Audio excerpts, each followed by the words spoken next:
We're pumped to be here doing this with you. Thank you For, for being a part. Same. I didn't know yeah, there were thank you so three of you. much. Oh, you didn't know that you were gonna get the three amigos here? No, this is great though. Oh my We have God. four more joining. What Yeah, what what did you expect? I thought there were just gonna be two, but like Oh, three's great. We're the three best friends that anyone could have. I love your chair, by the way. What is that chair?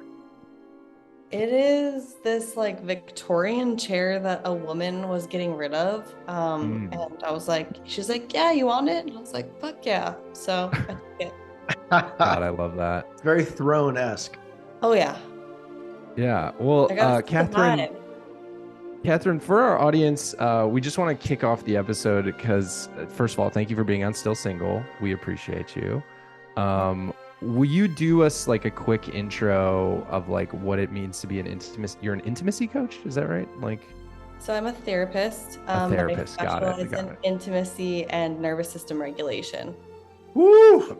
Yeah, I went to school for a long time to be a therapist, and I Got quickly it. realized we do a really shitty job of relationships, really based on the didactic and academic lens. And there's so much more to it that has to do with like the animalistic side, the energetic side of Mm. dynamics that is not taught in traditional school at all. I mean, So excited guys, you're on the podcast. yeah. It's great. We need this so bad, Catherine. Well, okay, so like, okay, you're a therapist. I recently posted a TikTok about having a life coach, and a therapist commented like, life coaches are not the same as therapists. Therapists actually have to go to school and get a degree and like go to a bunch of schooling. So I just want to give you snaps for being a therapist. I didn't mean to say intimacy coach or anything Oh like no, that. no. I appreciate what they're saying in that way. However, from my experience of going to school and spending a lot of money and realizing that they did not prepare me Mm-hmm. at Mm. all for what I actually do, I use the term therapist because it creates a level of trust with credentials. So I'm speaking the language of their nervous system by offering my credentials, but oftentimes life coaches are just as qualified because they're coming from a place of experience. And if they're committed to like, hey, I'm going to take this journey and like go on this self-development, self-inner Mm-hmm. alchemy style journey, and it's coming from experience, they can show up in the same way as a therapist can. But there also is, a level of like, well, what have you done to prepare for this role, right? Like if Joe Schmo walks off the street and they're like, I'm a life coach, maybe, interview them a little bit and see how they would Sure. be qualified for that. We love our I, life I coaches. I have I have a question as we kick off. And what would you, because both of those things that you mentioned, I think are so, gosh, I don't know what the right word is. I keep using this word rich, but like dense or complex, like beautifully. And you said like nervous system regulation, which to me is something that I am realizing like sometimes I feel like I'm driving my car, sometimes I feel like my nervous system or emotions are driving the car. So I'm like very curious on all that. And then also intimacy. I'm curious how you would define or what intimacy is.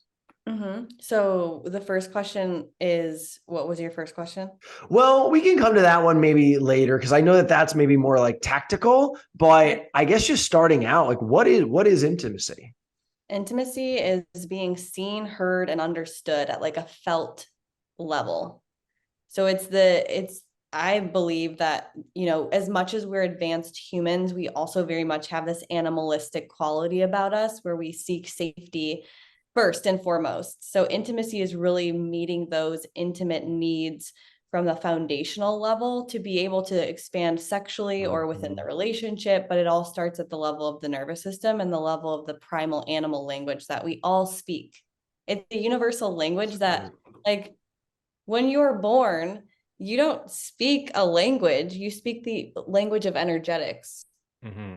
But then we get turned away from that. We're born and we have these animalistic responses to stress, to receiving love from parents. It's all at an energy level. And then we learn language. And while we're learning language, we also learn to stop trusting the innate energy or the innate language that we all Right. have, this universal language, because your parents or school are like, no, you can't act that way. You can't do this. You can't do that. You can't feel that way. Like suppress, suppress, suppress. And then like this creates a lot of confusion and mistrust in the person, Mm. which then just gets projected into your relationship as an adult because you're seeking safety externally when really your body all along has been giving you so much information that is very primal, very true for you.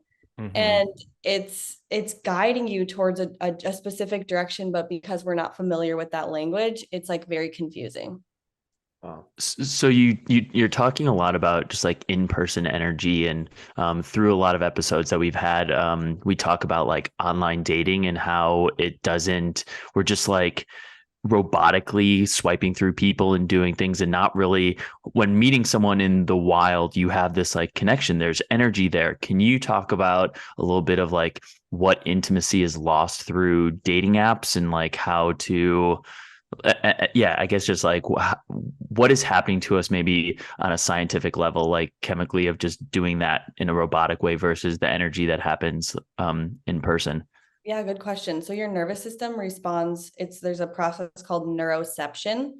And it's when someone walks into the room, like I got onto this call and you read my energy before I even spoke. Like I was smiling. Mm. So you're like, oh, she's probably happy. These are all things that are happening based on your Yeah. interaction and how I feel to you.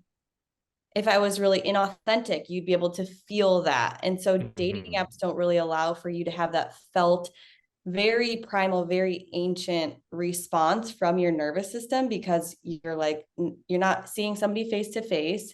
You're texting. You also probably have a profile that highlights parts of you that aren't even true. So it's just very inauthentic. Mm.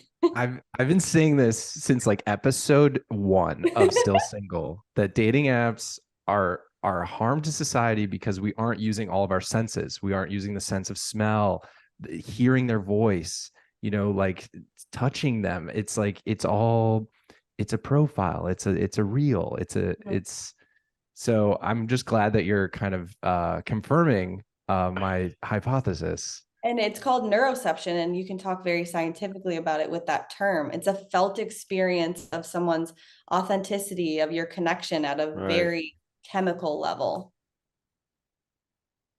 So I am dating app free 2023.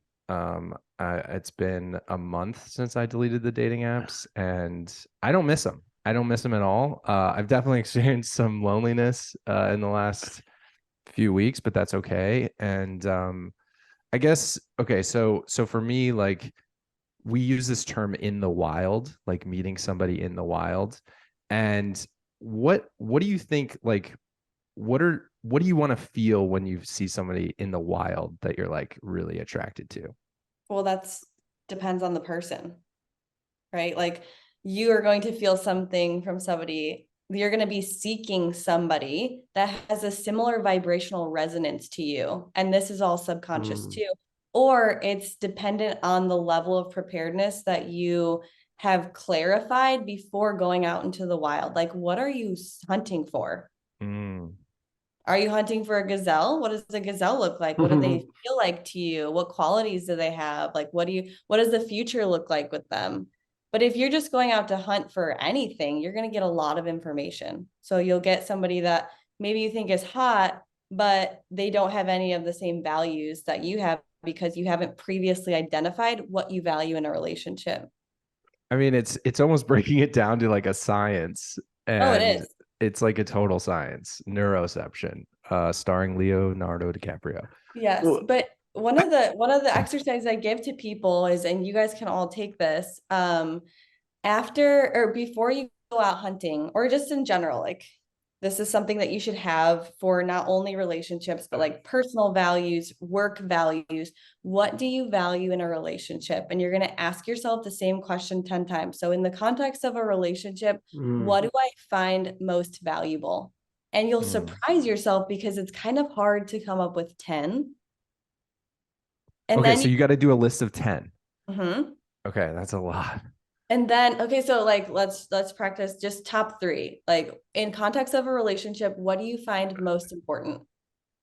what popped into mind was like, and I didn't think this would pop out, but it's basically like ride or die, fidelity, loyalty, like in all of the senses. I think like I guess that's like safety, right? So, or are those four? Or is that one or is that four? What how did I do? No, no, that was a whole list of that, I though. think there was one. I think you're basically saying loyalty. Yeah, yeah. Yeah. I Okay. Yep. yeah, I have one. I really want somebody who's intelligent. Okay.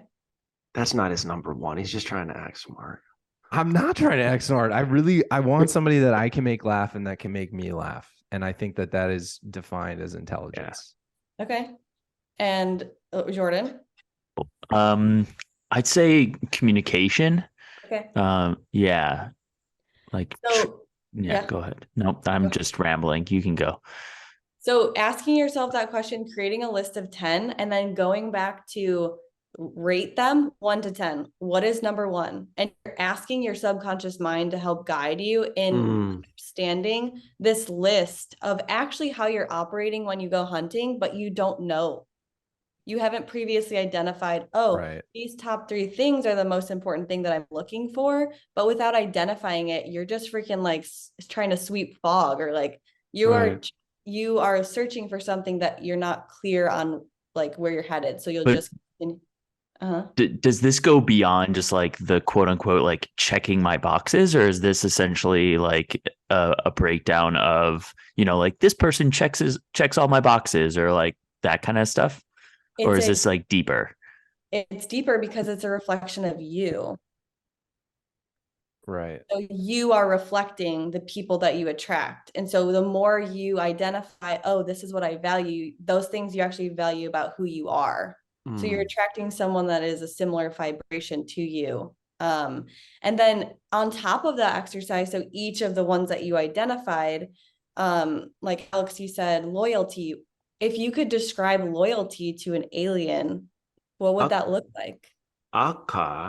Okay. Okay. So I'm talking to the alien. Okay. There's been a lot coming flying in, so you might have Yeah. to pretty soon. So I would say alien. It's just like you're in. Like we are in this together. We are in it for the challenges, we're in it for the joy, we're in it for building, we're in it for um becoming one unit like together. Cool. And what does that feel like in your body to know what would feel like if you found it? Like peace comes to mind. Can you tap into the feeling of peace? Yeah. Oh. Yes, I think so. Don't, Jordan, stop it. I'm tapping. I think I'm there. I think I'm there. That was you That was went great. deep there, dude. That was great. That was You great. tapped into peace. That was the on exercise. an audio medium, you're just like not saying anything and just like shimmying. And it's like get us to Finding peace, bro. So the work that I do with people, although it's focused on intimacy, it's building intimacy within yourself first. All of these things, I want you to have such a solid grasp of what safety feels like in your body so that when you feel it externally in someone else, it just makes sense. So I'm in a 12-step program. I've been sober for like 2 years, and it very much talks about you're healing, you're in recovery, and you're almost like you're building these new skills to kind of take on the world. And historically, I've always and I've said this on other podcast episodes, I've leaned on a partner, and I've become pretty codependent pretty quickly. And like they're there to lift me up and take me out of my funk and get me out of my spiral. And I think in this new phase of life, I'm just really trying to like learn the tools to be able to do that myself. And it's very hard. And I mean, I'm 35, like I'm a grown ass man, and I'm still like learning how to just self-soothe and like take care of myself. So yeah, I like this list. I think putting down the priorities, you said something about like if you have that list of 10 most important qualities in a person in your mind, you're actually sending out that energy when you go out into the wild to then attract that person. Yeah. And it's so interesting because I think back to like when I fell in love when I was 23, you know, I wasn't cognizant of all of these things in terms of like, oh, I want to attract this person, or I have this, you know, this box I need to check, or this is very important to me. I was kind of just like just going out to have a good time. And I think as you get older, you get a little bit more cognizant about the things that you want and what is important to you. Mm-hmm. Yeah. And you're in your 20s, you're supposed to explore. But the thing that people are missing out on, another tool, is every single person that you meet is going to teach you something. So dating apps, fine. If you go to meet this person and you say, I loved this about this person, put it on a list. I didn't like this about this person. Great. Put it on a list that you don't pay attention to. You like have it, you identify it, and use the stuff you don't like.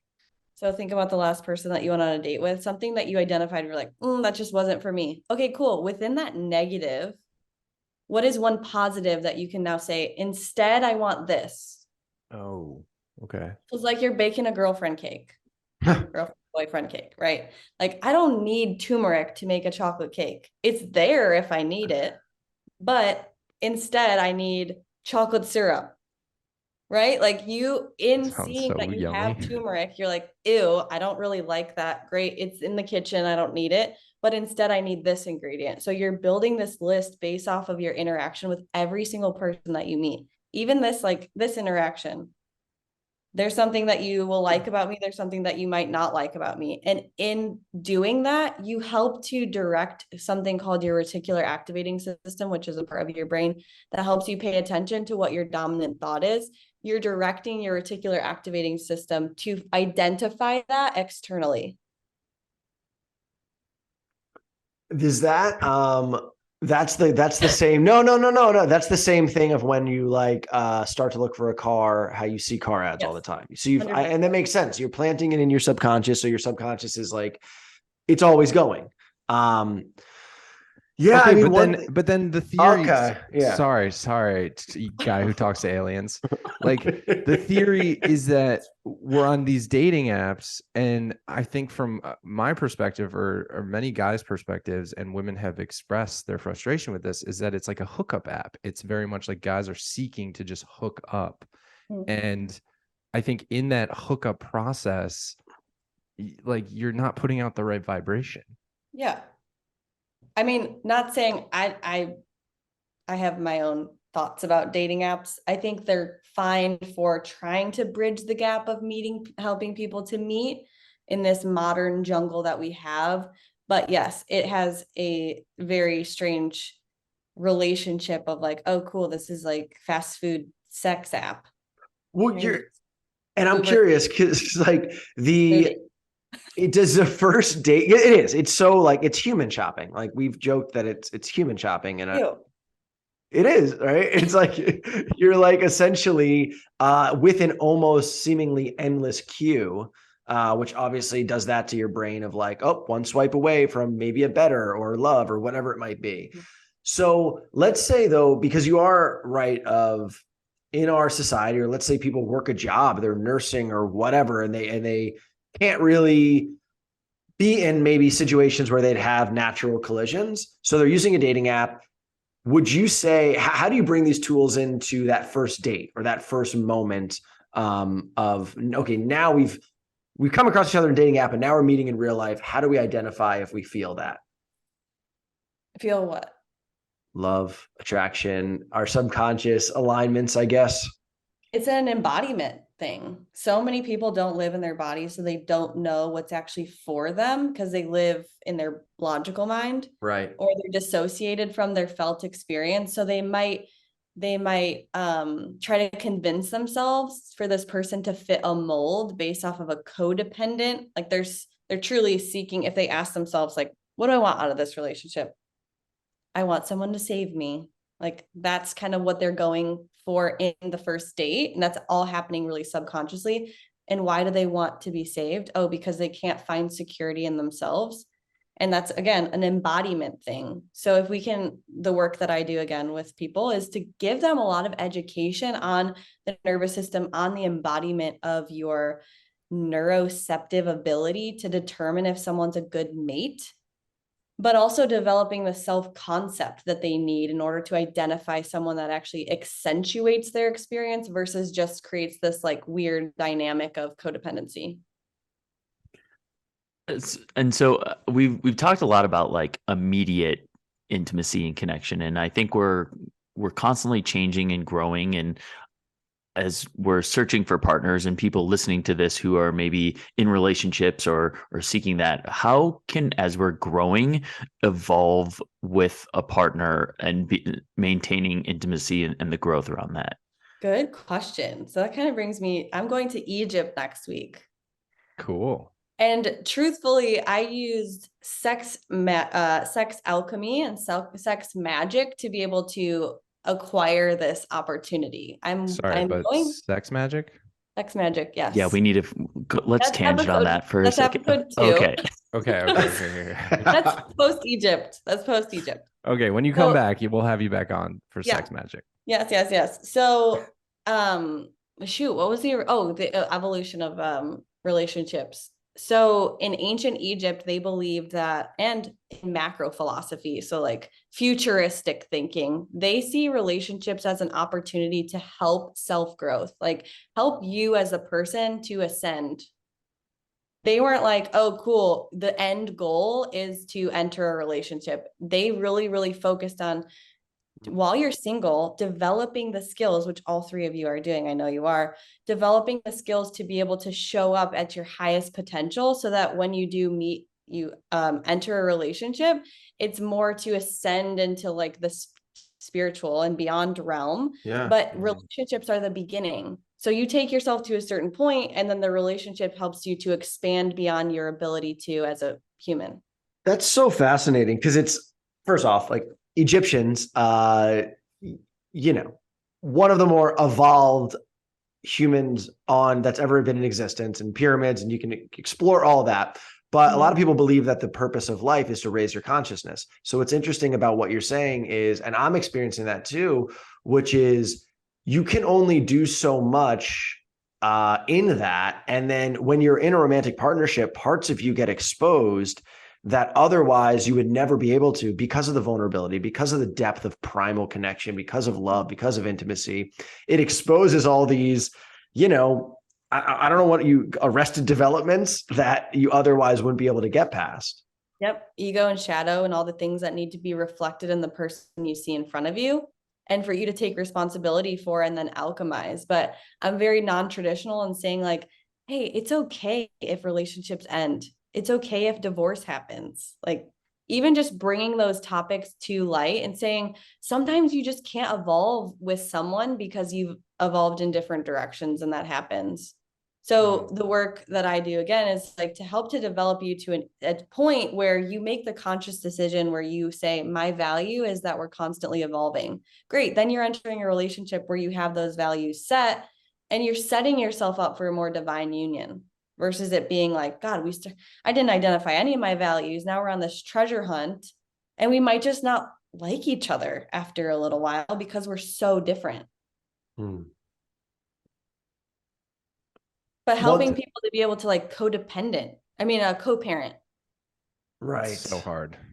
It's so hard to co-parent. Well, I wanted to, we have a couple questions from our listeners that I wanted to share with you, Catherine. First of all, thank you so much for being on the pod. This is great. Excited for your Egypt trip. Same. And okay, so we talked a little bit about the wilds and approaching, people in the wild. And I guess this is just some general tips from Sarah Elizabeth, tips for women approaching men in the wild. And I know you've already talked about like creating that list of like different qualities that you'd want. Are there any other tips you have before going out into the wild, trying to approach somebody? Setting an intention, like not only setting the intention, but setting it and then feeling it, like I had Alex do. Like, what does peace feel like in your body? Great. When I go out, what does a sexy lioness feel like? What does she feel? How does she walk? What is her goal? Not that you should have a goal for the night, but like, how do you want to show up? And if you can embody a sexy animal before you go out, you at least set the tone of what people are going to feel from you. Because if you don't do that and you walk out and you go to a bar and you're like, I'm a little rabbit, really shy, you're probably going to attract like a very predatorial man, right? Interesting. So I should when I go out, I should be like, I'm a sexy bear. Yeah. Or I'm a lion. Okay. Yep. And not Nice. that you know, need to keep in character all night, but you're setting the tone for like, oh, that guy feels very Rob's gonna go too far. He's gonna bring like a bucket of honey and hey, someone's gonna be into that. Yes, this is true. Okay, great. I have another question. It's similar. It's how do you find guys who are looking for a real relationship out in the wild? This is from CM Violin. How do you find guys who are looking for a real relationship out in the wild? I mean, everything starts with you. Like you have to know what you're looking for in a man. Because if I said, how do you find a real man in the environment? What am I defining as a real man? So you're saying like you got to do more work on yourself, or like more jot down the things that you need. They're not going to just appear. You yeah, have to and attract. make sure that the things you're asking for you also embody. You have to be that vibrational match, that law of attraction. Like laws, the universal laws, hermetic laws, like as within. Have you ever heard of as within, so without? No. So there's a whole bunch of hermetic principles, universal laws, natural laws that trump any sort of academic laws that or theories that we learn in school. Like these are happening, these are nervous system principles that are indisputable laws. And so it always starts with you.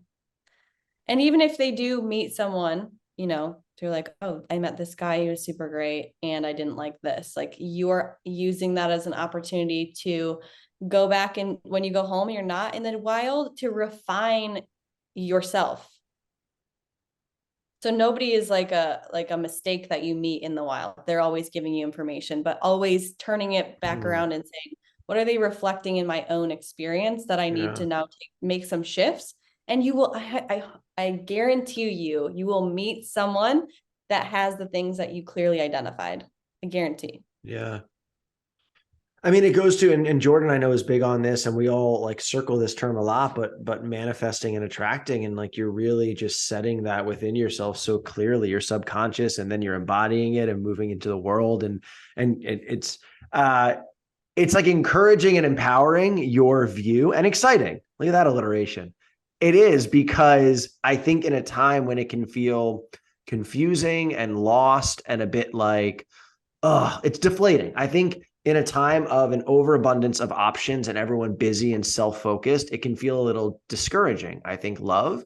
And what I love about what you're saying is it's leaning on literally the laws of the universe, which are bigger than any of us. And it's really exciting and it's hopeful. And it's effortless. When you stop trying so hard and you just work on embodying a specific state, an emotional state, things come to you like an Egypt trip. I'm going as a faculty member of this Egypt trip, by the way. So cool. I'm flying business class like around the world. And it didn't take any extra effort from me to do that. And it's really just it's an extension of your authentic self, like what you're projecting and putting out into the universe, and then the universe is reflecting that back onto you. Can we just take like a spin into sex magic, and then we'll do it on round 2, but just like a spin. Yeah. Yeah. What is sex magic? Yeah. It's a process that was actually secret until people reached a certain level of initiation for self-development. So they didn't even teach the principles until people went through a specific level of training and preparedness to be able to practice sex magic, because sex magic is a huge alchemizer and it also helps you to manifest a lot quicker. So if we have people who are living by and living from a fear-based mindset or survival mode mindset, or they're very addicted to sex or power, like those lower 3 centers of your experience, like you just know that maybe they're not the people that you want to be able to manifest whatever they want in life. Like, you know what I'm saying there? Yeah. So they didn't teach these principles until a person committed to a path of growth, self-exploration, purification of the self.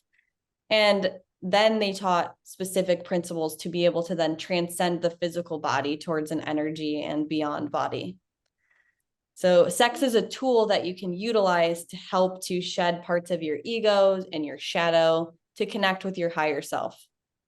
See, I've had a bit of an interesting relationship with sex because I was in a very intimate marriage, and then having sex after that, my wife passed, and then it's like I don't know, sex for me, and these guys can attest to it. I'll be like, oh yeah, we slept together last night, and I like freak out, and I have almost like PTSD because I'm not having a lot, but I've had meaningless sex.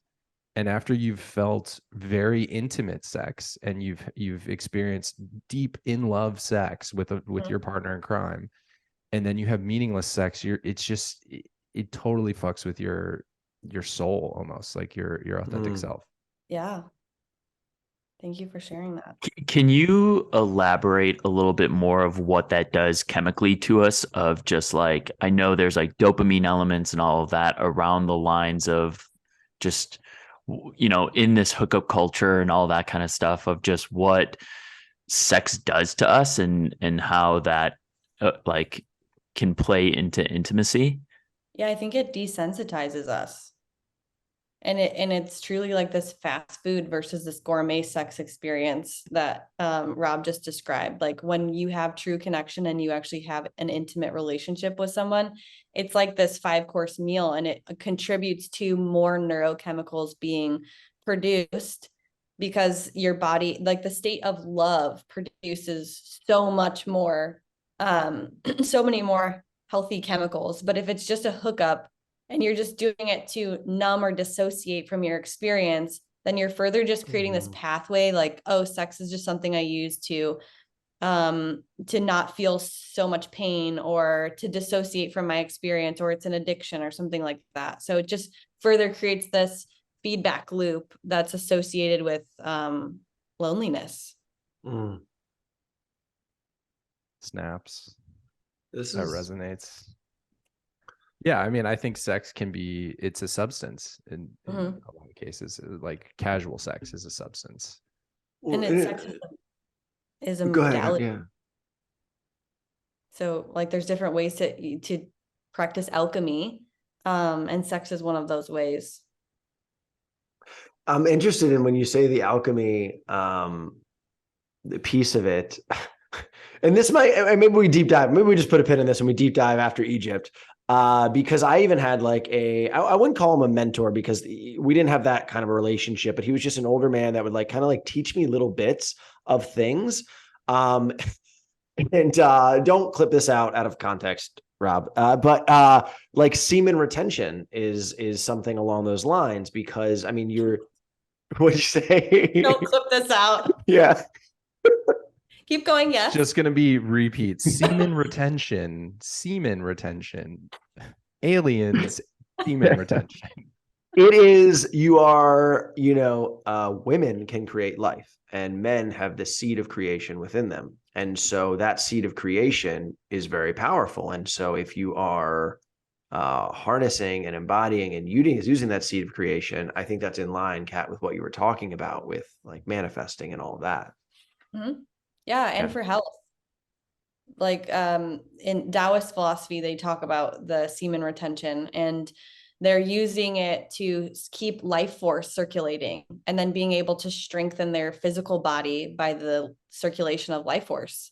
And women, the same thing, because of menstruation. Like they can do the same like breath work or practices to kind of skip their period in a way, because during that process you lose life force. So in the Taoist philosophy, they're practicing recycling life force energy. And then tantra is the practice of like actually being able to circulate those two orbits that happen, that you cultivate within yourself. Then you can start to pass healing energy towards your partner. So if they have back pain or they're sick, like you can start to energetically pass this life force to each other. Semen retention. It's so cool. And then my mind goes to like the society that we live in, which is like dang, you got 15-year-olds looking at porn on their iPhone. We don't energetically pass love to our partners. We scroll hole and go on Netflix. It's just so it's like it's amazing what you're saying, and it really takes us. And I love all these exercises too that you post on Instagram because they're very relatable and they're very doable. So I think that's really cool. Thanks. Yeah, I mean, my platform is really about like the shiny object of intimacy and sex, but it all unravels back to mental health in the individual, development of the individual, so that you have these solid skills within yourself first and foremost. You're always choosing yourself, then you're choosing the partner based off of the capacity for to achieve and access higher levels of human consciousness. And then you can take people at that point through the process of sex alchemy. Wow. So it's like this it's something that after school, I went on my own journey. I went on and did a bunch of certifications, and I synthesized all this information only to find out, this blew my mind, when I was studying ancient Egyptian sex alchemy, that they are teaching the same principle that I'm teaching in the synthesis of what I've learned, and in macro philosophy. So futuristic philosophies of like where we'll be at in future years is the same process that I am teaching and was taught in ancient Egypt. It's like I'm just remembering what relationships and what our purpose was supposed to be here. Right. Do you, this is a personal question and you don't have to answer, but like in your own dating experience, like as a therapist, like do you find yourself almost being more heady or like more up here when you go on dates or when you meet somebody in the wild? So my practice is all built on this nervous system, which is somatic experiencing and neuro-linguistic programming. So it's kind of this beautiful mix of head and heart meet, or head and body meet at the heart. So I very much only respond based on how I'm feeling about something. And in your experience, has that like, have you fallen in love? Have I fallen in love based on that? Yes. It's when I don't listen to the innate body messages that I actually get really off course in terms of what is actually forming. Been there? Yeah. Where you're just like, I didn't listen to my gut, or like something wasn't right, but then you're like, everything on paper makes sense, or like this. Yeah.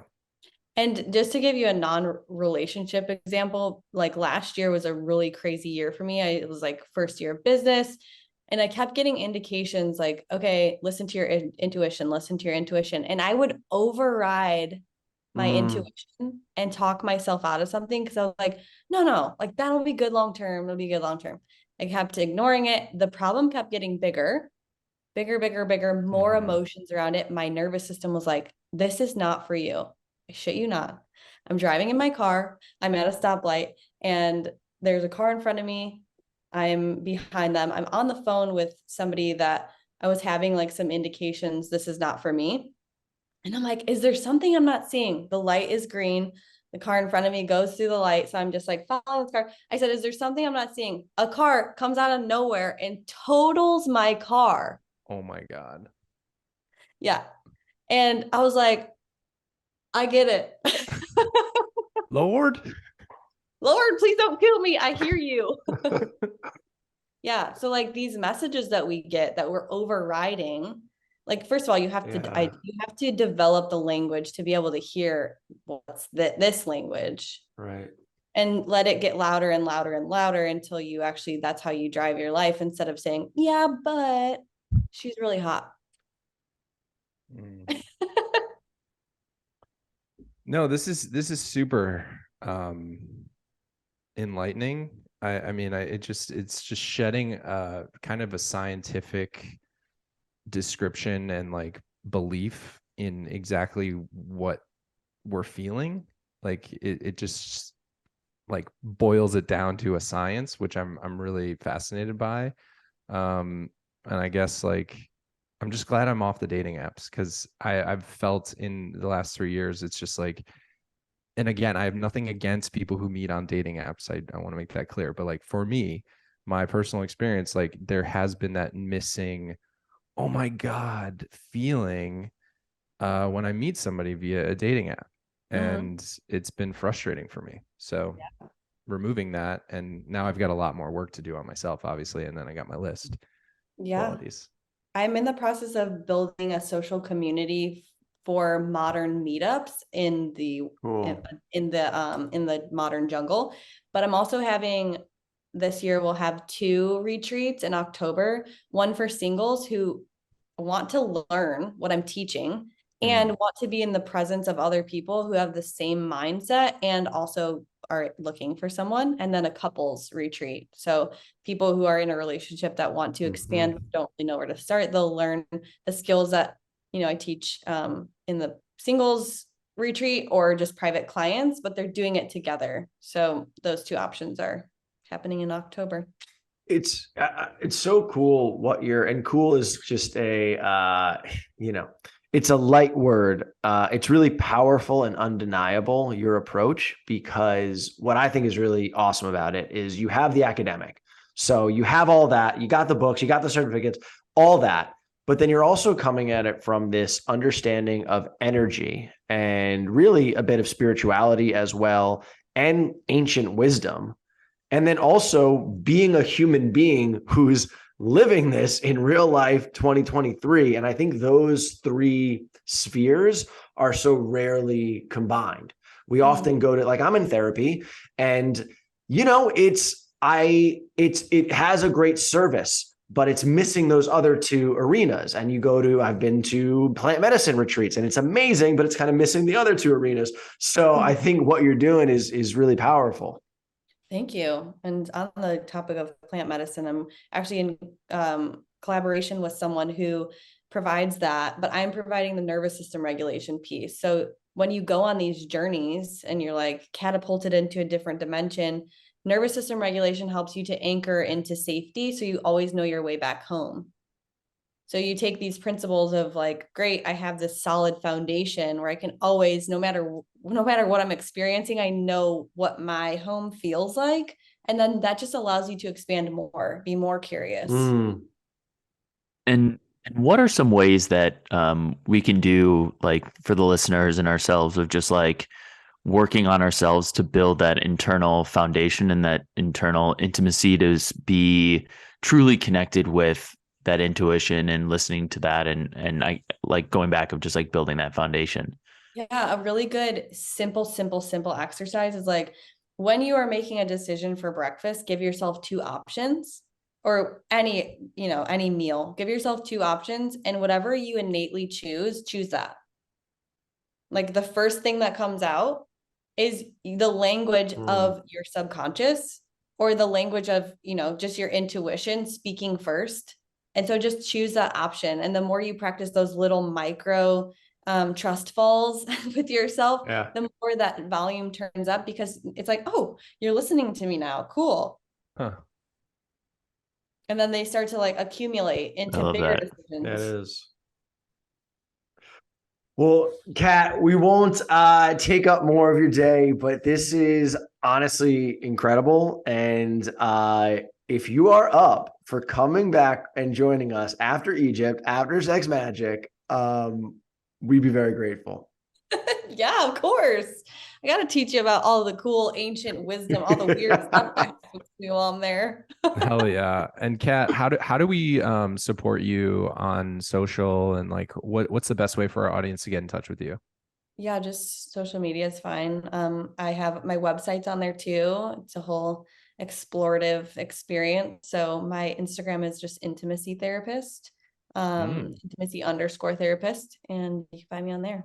I answer all my DMs. So Sweet. And sometimes we like to give like our guests like a final thought. We've obviously talked about like meeting in the wild. We've talked about neuroinception.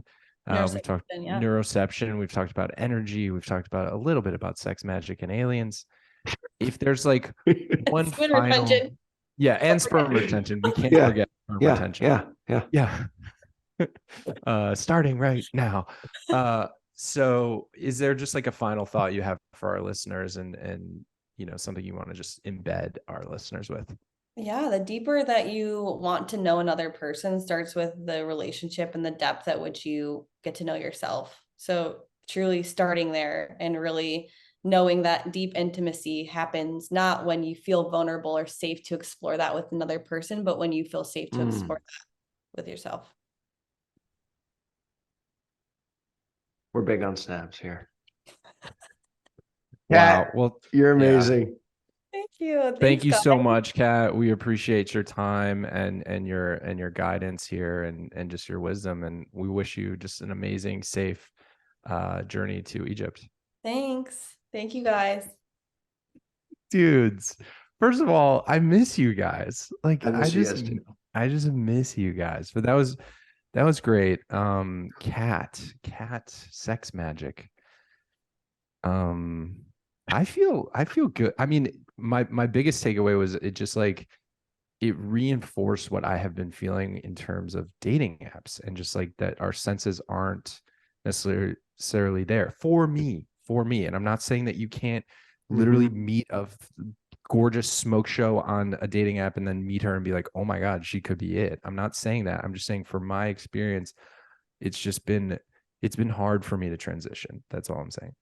Mm-hmm. Yeah, it was nice Yeah. to also hear and get the validation of like I mean, this isn't anything new, but of just like listening to your gut, listening to your intuition, like really putting what you're like when something feels off and the amount of times we like don't listen to red flags or do certain things. And the three of us have all had conversations about past dating experiences where we're like, it just doesn't feel right, but she is so attracted. Like we just get, like there are certain things that are just like hanging on to it. And then of course it doesn't work out and all that. And so it was great to get a little more science into all the stuff that we have been talking about. It really validated 32 episodes of this podcast.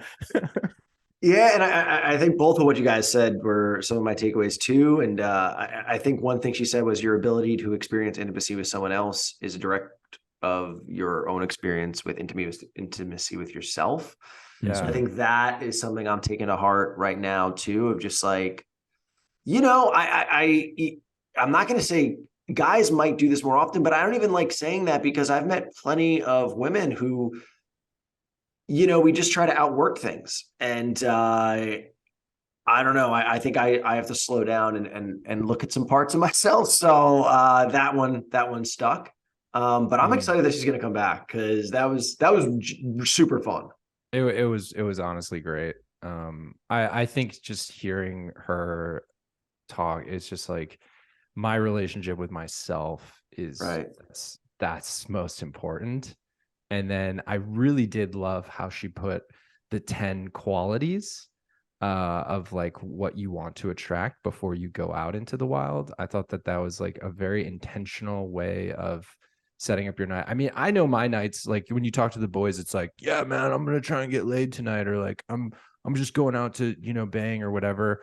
There's also that feeling of like, man, I really hope I meet somebody substantial or somebody really special. And I think it's interesting that you can control that intention before you actually go out. So something I'm going to practice more is just like, I would love to meet somebody special in the wild. Like I would really love that. And that is something I can control. And therefore the energy I'm putting out will hopefully attract. And to finish that loop, because I love that, it's almost like embodying, and you are someone very special. Yes. So it's like an inward outward. You're the biggest special bear I've ever met. The biggest special bear. So seriously though, just seriously, are you guys going to semen retent? Are you going to? I was looking it up while we were talking, is that they were saying that there's not like a major health benefit one side or the other. I just think it'd be a fun challenge. This is a Seinfeld episode. Are you master of your domain? All of our moms listen to this. Mom, I am retaining. Dude, that is disgusting. Well, that is all for today's episode of Still Single. We love you guys. Thank you so much for listening and supporting. And do us a favor. leave us a 5-star review on Apple Podcasts and on Spotify. And if you can, give us a follow on TikTok and Instagram at We Are Still Single. We love you guys, and we'll see you next week.